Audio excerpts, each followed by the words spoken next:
गांव का कम पढ़ा लिखा लड़का कैसे बना मल्टीनेशनल कंपनी का मालिक। एक कहानी है गुजरात के एक हर्षित की। दोस्तों, हर्षित के माता पिता सब्जी बेचने का काम करते थे, जिनके दो बेटे थे, एक हर्षित और एक उसका छोटा भाई। हर्षित ने हाई स्कूल पास किया और उसका छोटा भाई 8वीं क्लास में पढ़ता था। तो हर्षित के पिताजी ने हर्षित से कहा कि बेटा, अब मैं बूढ़ा हो रहा हूँ, मेरे हाथ पाँव उतने काम नहीं करते हैं, तुम शहर जाके नौकरी ढूंढ लो। तो हर्षित शहर में जाता है, नौकरी की तलाश के लिए एक कंपनी में इंटरव्यू के लिए जाता है। तो उसमें जब उसने फॉर्म भरा, उसमें पूरा अपना एड्रेस, अपने बारे में सारा डिटेल्स फिल कर दिया, लेकिन उसमें एक कॉलम था ईमेल आईडी का। हर्षित को नहीं पता था ईमेल आईडी क्या है। तो जब इंटरव्यू के लिए गया, उसके बारे में पूछा, तो पूछने के बाद वहाँ के एचआर ने कहा कि ये ऑप्शन तुमने क्यों नहीं फिल किया। उसने कहा ये ईमेल आईडी क्या होता है सर। तो इतने पे उसने कहा, अगर तुम्हें ईमेल आईडी नहीं पता है तो इस दुनिया में तुम्हारा जीवन ही अधूरा है। ये सुन के हर्षित वहाँ से चला आया और उसने सबसे पहले अपने पापा को फ़ोन किया। पापा, ऑफिस में ईमेल आईडी मांगी जा रही है। तो उसके पापा बेचारे, उनको भी नहीं पता था ईमेल आईडी क्या है। वो सबसे पूछने लगे कि ये ईमेल आईडी क्या होता है। हंसिया, खुरपी और यही किसान के औजार लेकर वो लोगों से पूछने लगे कि ईमेल आईडी इनमें से कुछ होता है क्या। लेकिन किसी ने उन्हें सही नहीं बताया। हर्षित भी शहर में चारों तरफ भटक रहा था कि भाई ईमेल आईडी कहाँ मिलेगी, सबसे पूछ रहा था कि ईमेल आईडी कहाँ मिलेगी। थका हारा हर्षित एक चाय की दुकान पे खड़े होकर जब चाय पीने लगा, तो उसने पूछा कि भैया, ईमेल आईडी कहाँ मिलती है। चाय वाले ने कहा, ईमेल आईडी किसी भी कंप्यूटर की दुकान पे चले जाइए, उससे कहिए कि हमारी ईमेल आईडी बना दो, वो ईमेल आईडी बना देगा। ये सुनकर हर्षित बहुत खुश हुआ और कंप्यूटर की दुकान पे गया।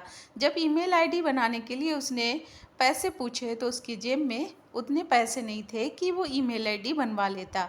हर्षित ने वहाँ से मुंह लटका के लौट आया और सोचने लगा कि अब मैं क्या करूं, अगर घर जाऊंगा तो पिताजी उदास हो जाएंगे। सोचते सोचते हर्षित ने एक जो पैसे थे उससे 1 केजी टमाटर खरीदा और 2 घर में बेच आया। उससे कुछ पैसा कमा के उसने फिर 2 केजी, 3 केजी, इस तरह से हर्षित घर घर जाता और टमाटर बेचता और पैसे बढ़ाने लगा। कई घरों में जाता, लोग कहते चोर हो क्या, केवल टमाटर लेके आ गए, बस 2 ही थैली टमाटर, भागो यहाँ से, नहीं लेना है। इस तरह का सब कुछ सहन करते हुए भी हर्षित रुका नहीं, आगे बढ़ता गया। इसके बाद धीरे धीरे उसके टमाटर का बिजनेस बड़ा होने लगा और उसने मंडी में बैठ के टमाटर बेचना शुरू कर दिया। कुछ ही दिनों में हर्षित ने एक छोटी सी दुकान ले ली और उसके बाद फिर उसने एक बड़ी सी दुकान लेके उसमें सभी प्रकार की सब्जियां बेचने लगा। धीरे धीरे काम करते करते हर्षित ने ये काम 5 साल तक किया। 5 साल में हर्षित मल्टीनेशनल कंपनी का मालिक बने। अब हर्षित केवल अपने देश में या आसपास के लोगों को ही सब्जी सप्लाई नहीं करता था, वो विदेशों में भी सब्जी बेच रहा था। उसका ये सब प्रोग्रेस देख के बड़ी बड़ी कंपनियों के ऑनर उसके इंटरव्यू के लिए आए। तो सब लोग उसकी जर्नी पूछ रहे थे, तो उसने सबसे एक ही बात कही कि 5 साल पहले मैंने ये स्टार्ट किया था। उससे पहले मैं किसी कंपनी में इंटरव्यू देने गया था, वहाँ पे एक मोटा भाई ने मुझसे ईमेल आईडी मांगी और मैं नहीं जानता था कि ईमेल आईडी क्या होगी। उन्होंने मुझसे कहा, ईमेल आईडी के बिना तुम इस दुनिया में अधूरे हो। ये सुनकर मैं वहाँ से चला आया, लेकिन मैं इतना जानता हूँ कि अगर उस दिन मैं उन्हें ईमेल आईडी दे देता तो इस इतनी बड़ी कंपनी का मालिक तो दूर की बात रही, मैं चपरासी की नौकरी करने के लायक भी नहीं रहता।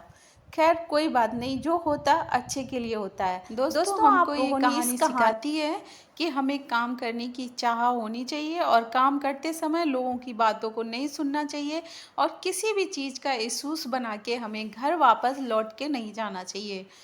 Thank you for watching. अगर आपको ये कहानी अच्छी लगे तो अपने दोस्तों के साथ शेयर करिए, लाइक करिए, हमारे चैनल को सब्सक्राइब करिए और आप भी कुछ करना चाहते हैं तो करिए, लोगों की बातें मत सुनिए।